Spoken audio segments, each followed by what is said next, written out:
امروز در شهر دوشنبه تحت راهبری معاون سروزیر جمهوری تاجیکستان رئیس ستاد جمهوریوی اوید به سریع آمدن نمودن ساحه‌های اقتصادیات و اجتماعیات جمهوری برای فعالیت منتظم و ثمربخش برای دوره تیرماه و زمستان سال 2020-2021 عظیم ابراهیم جلسه ستاد برگزار گردید. از جریان آن همکارمون نوریدین قربان و اهل‌دین کریم گزارش می‌دهند.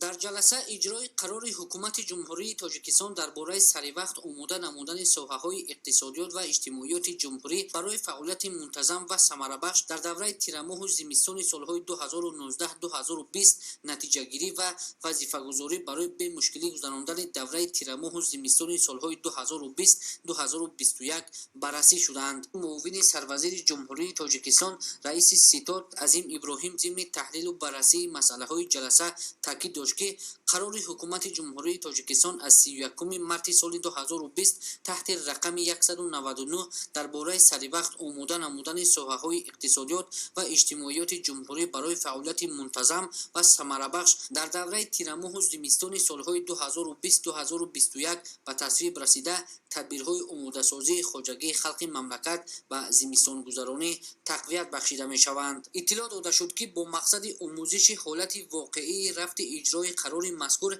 طبق سفارش حکومت جمهوری تاجیکستان گروه کاری از حساب نمایندگان وزارت و اداره‌های دخلدار ساحوی تأسیس داده شد. گروه کاری به ولایت‌های مختار کوهستان بدخشان، ولایت‌های سغد و ختلان، ناحیه‌های تابع مرکز و شهر دوشنبه سفر کرده به رفت اجرای قرار بالاذکر و آمادگی ساحه‌های اقتصادیات و اجتماعیات جمهوری در مؤسسه‌های ساحه معارف، تندرستی، فرهنگ، نقلیات، خواجگی منزلی و کمونالی، شبکه‌های برقی را مورد آموزش قرار داده گزارش‌های دخلدار را به حکومت جمهوری پیشنهاد نمودند. ضمن تحلیل و بررسی مسائل جلسه روزنامه و وظیفه‌گذاری برای در سطح بلند آماده نمودن ساحه‌های اقتصادیات و اجتماعیات جمهوری اطلاع داده شد که در سال گذشته یک قطار کمبودی‌ها در سمت همه‌جانبه آماده نمودن ساحه‌های خواجگی خلق مملکت برای به مشکلی گذراندن تیرماه و زمستان سال‌های 2019-2020 آشکار کرده شده در دوره آمادگی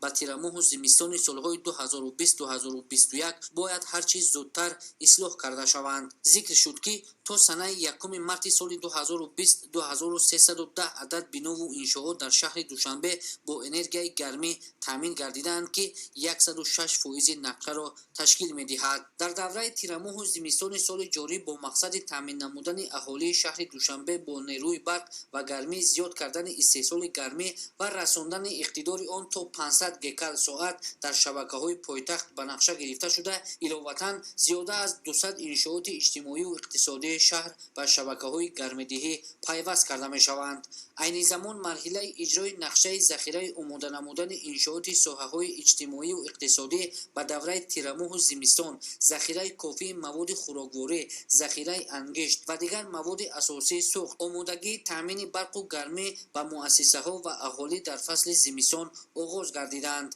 در رفت جلسه از جانب معاون سروزیر جمهوری تاجیکستان رئیس ستاد عظیم ابراهیم و مسئولین مقامات اجرایی حکومت دولتی ولایت‌ها و شهر و ناحیه‌ها اتفاق تاجیک مطلوبات و آگنتی ذخیره‌های مادی دولتی جهت ذخیره مواد اساسی غذایی به وزارت‌های معارف و علم، مهنت، مهاجرت و شغل اهالی، تندرستی و حفظ اجتماعی اهالی، مقامات اجرایی حکومت دولتی ولایت و شهر و ناحیه‌ها و دیگر مقامات دخلدار جهت آماده نمودن مؤسسه‌های اجتماعی برای فصل تیرماه و زمستان سال‌های 2020-2021 به وزارت‌های صنعت و تکنولوژی‌های نو، تندرستی و حفظ اجتماعی اهالی و دیگر مقامات دخلدار جهت استحصال و ذخیره نمودن معیار ضروری نقاب‌های طبی، محلول‌ها برای بهداشت شخصی، آنتیسپتیک، مواد داروواری و وزارت نقلیات اوید به ذخیره مواد ضروری ضد لغزش و وزارت انرژتیک و ذخیره‌های آب